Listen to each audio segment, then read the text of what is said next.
రాగి పిండితో ఆరోగ్యానికి ఎంతో మేలు జరుగుతుంది. రాగులు బలవర్ధకమైన ధాన్యం. అందులోని కాల్షియం పిల్లల సక్రమ ఎదుగుదలకు తోడ్పడుతుంది. జుట్టు ఒత్తుగానూ పొడుగ్గానూ పెరుగుతుంది.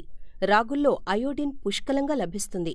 ఎదిగే పిల్లలకు పాలల్లో రాగులను వేయించిన పొడి చేసి కలిపి తాగించినట్లయితే వారి ఎదుగుదల బావుంటుంది.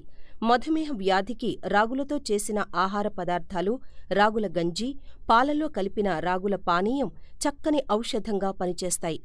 రాగుల పిండితో తయారు చేసిన పదార్థాలను తరచుగా తిన్నట్లయితే వారికి నూతన శక్తి లభిస్తుంది. కడుపులో మంటను తగ్గించి చలువ చేస్తుంది. రాగుల పానీయం దప్పికను అరికడుతుంది. రాగుల్లోని ఐరన్ రక్తహీనత తగ్గడానికి దోహదం చేస్తుంది. కాల్షియం దండిగా ఉండటం వల్ల ఎముకలు బలంగా తయారవుతాయి. ఎదిగే పిల్లలకు, వృద్ధులకు రాగులు ఎంతో మేలు చేస్తాయి. అధిక బరువు తగ్గడానికి రాగుల్లోని ట్రిప్టోథాన్ అనే అమైనో ఆమ్లం ఆకలిని తగ్గిస్తుంది.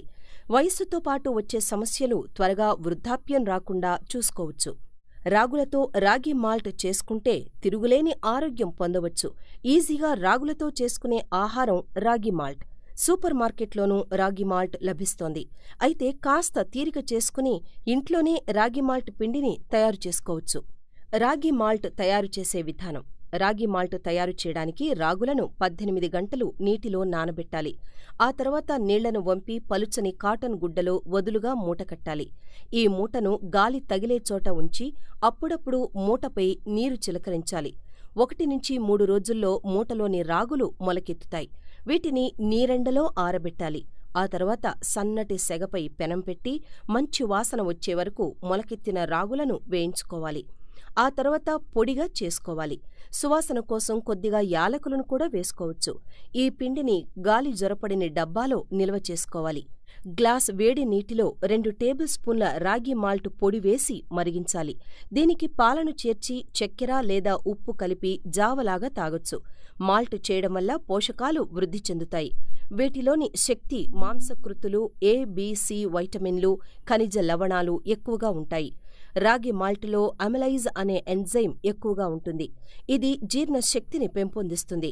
రాగి మాల్ట్ అన్ని వయసుల వారికి, ముఖ్యంగా ప్రోటీన్లు ఎక్కువగా అవసరమయ్యే పెరుగుదల ఉన్న పిల్లలకు చాలా మంచిది. స్థూలకాయాన్ని నివారిస్తుంది. రాగి మాల్టుతో జావనే కాకుండా సంగటి, రొట్టె, పాయసం, లడ్డూ, దోస, బర్ఫీ లాంటివి కూడా తయారు చేసుకోవచ్చు. పెసలు, శనగలు మొదలగు మొలకెత్తిన పప్పుధాన్యాలను కలిపి చిన్నారులకు బలవర్ధకమైన ఆహారంగా ఇవ్వొచ్చు. ఈ వీడియో మీకు నచ్చినట్లయితే లైక్ చేయండి, షేర్ చేయండి. మరిన్ని వీడియోస్ కోసం మీ ఛానల్ను సబ్స్క్రైబ్ చేసుకోండి.